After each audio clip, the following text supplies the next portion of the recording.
Rizal Retraction was the day when the priest convinced Rizal to sign the retraction letter.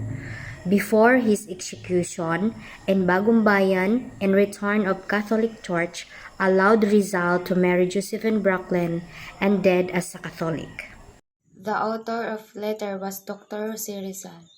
Jose Protasio Rizal Mercado y Alonso. Realando, born on June 19, 1861, at Calamba, Laguna, was a Filipino nationalist and polymath during the tail end of the Spanish colonial period of the Philippines. The intention of Dr. Rizal's retraction letter was to disavow his words and a publication against the Catholic Church. The letter, dated December 29, 1896, was said to have been signed by the national hero himself. Rizal retracted because the church would not allow his marriage Josephine Bracken unless he retract his Masonic affiliation. It is the fifth evidence of the Catholic Church. Rizal wanted to marry Josephine Bracken in Catholic Church before he was killed, but Father Balaguer has a condition. Father Balaguer, he is the blesser to the Rizal's marriage. According to Father Balaguer, Rizal need to sign the retraction document before their marriage because the Catholic Church does not want to allow them to get married until it fixes the retraction document. The original text was discovered in the Archdiocesan Archives on May 18, 1935, after it disappeared for 39 years from the afternoon of the day when Rizal was shot. We know that reproduction of the lost original had been made by a copyist who could imitate Rizal's handwriting.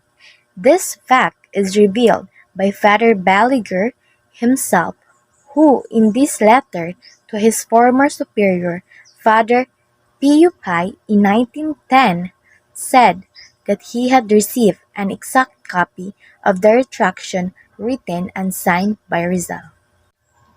The original text was hid at almost 30 years of disappearance. Father Pio Pai was a Spanish Jesuit.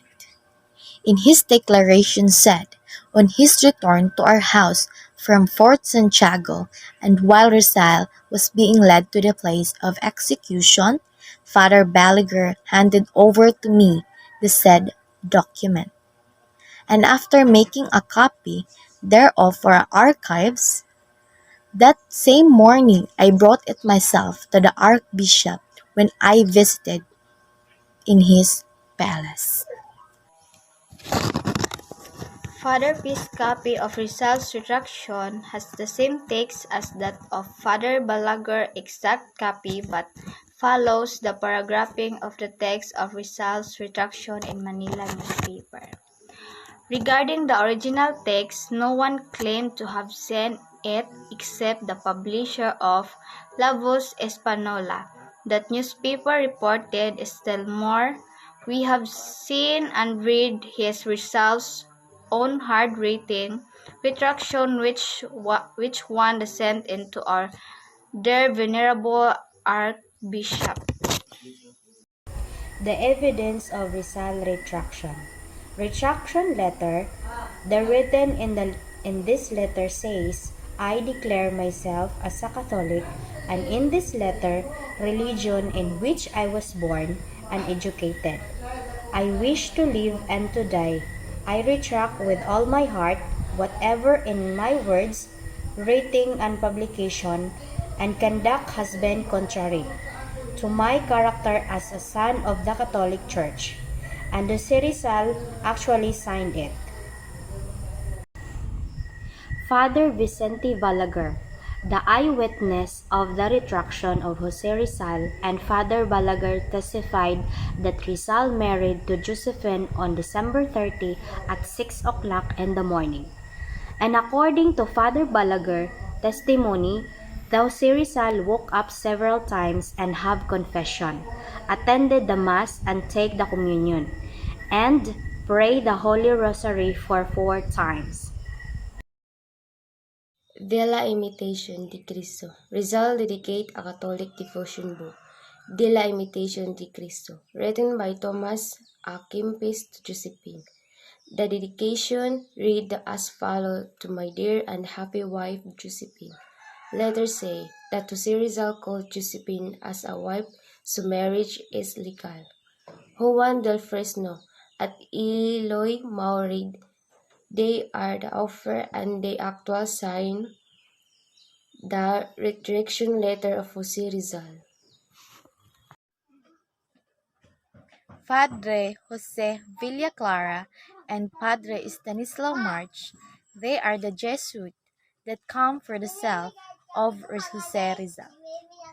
Cuerpo de Vigilancia, the guard in the cell of Rizal while he is in jail. Additional independent eyewitness account. According to him, Rizal wrote a piece of paper and he heard about the retraction. Father Jose Villaclara and Father Stanislaw March are the two Jesuit priests. When Father March returned at 3 o'clock in the afternoon, Rizal handed him a document.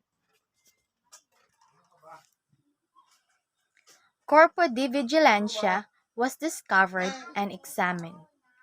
He stated that one of the spy group agents, Federico Moreno, who happened to be the guard of the cell where Rizal was kept, documented what was happening in the last 24 hours before the execution. Our mission is to explore and discuss the different dates and places of the cry. It is for us to have a clear understanding on when and where the cry of rebellion had happened. We aim to discuss the credible and accurate accounts of the dates and places of the event that unfolded in the latter half of 1896. Momentous events swept the Spanish colonies in the late 19th century, including the Philippines. Journalists of the time referred to the press El Grito de Rebelión or Cry of Rebellion. To mark the start of these revolutionary events, identify the places and where it is happened. In the Philippines, the cry of revolution happened in August 1896. Nationalists of Manila were raid rebellion against the Spanish colonial government. These events are important markers in the history of colonies that struggled for their independence against their colonizers. Prominent Filipino historian Teodoro Agoncillo emphasized the event when Bonifacio Torre da Sidula or tax receipt before the Katipuneros who also did the same. Some writers identified the first military event with the Spaniard as the moment of the crime, for which Emilio Aguinaldo commissioned a Hemo di Balintawak to inspire the renewed struggle after the Pact of the Biak na Bato failed. Different dates and places of the cry. Various accounts of the cry give different dates and places. A Guardia Civil Oligario Diaz identified the cry to have happened in Balintawak on August 25, 1896. For Teodoro Calao, Filipino marks the place to be in Kangkong, Balintawak on last week on August 1896. According to Santiago Alvarez, a Katipunero and son of Marino Alvarez, leader of the Magdiwang faction in Cavite, put the cry in Bahay Toro in Quezon City on August 24, 1896. For Pio Valenzuela, known as a Katipunero and privy to many events, and concerning the Katipunero stated that the cry happened in Pugad Lawin on August 23, 1896. Primary source: Accounts of the Cry, Guillermo Magsangkay. Source: Guillermo Magsangkay, Cry of Balintawak in Gregorio Saide and Sonia Saide. Documentary sources: Philippines. On August 26, a big meeting was held in Balintawak at the house of Apolino Samson. I remember where Bonifacio Emilio Jacinto, Aguildo del Rosario Valenzuela, Enrique Pacheco, and Francis Carin, delegates from Bulacan, Rabantawan, Cavite, and Maharong. 9 a.m. of August 26, the meeting was opened with Andres Bonifacio presiding and Emilio Jacinto acting as a secretary. A pricing was to take place. Teodoro Plata, Bricio Pantas, and Pio Valenzuela were all opposed to start the revolution and talk to the people. From the eyewitness account presented, there is ended marked disagreement among historical witnesses as to the place and time of the occurrence of the cry, who were waiting outside for the result of the meeting of the leader. Using the primary and secondary sources, 4 places have been identified. 1. Balintawak. 2. Kangkong. 3. Pugadlawin. And 4. Dabahay Toro. While the dates vary: 23, 24, 25, or 26 on August 18, 1896. Valenzuela account should be read with caution. He once told a Spanish investigator that the cry happened in Balintawak on Wednesday, 26 August 1896. According to Guerrero, Encarnacion, and Villegas, all these places are in Balintawak, then part of Caloocan, now in Quezon City.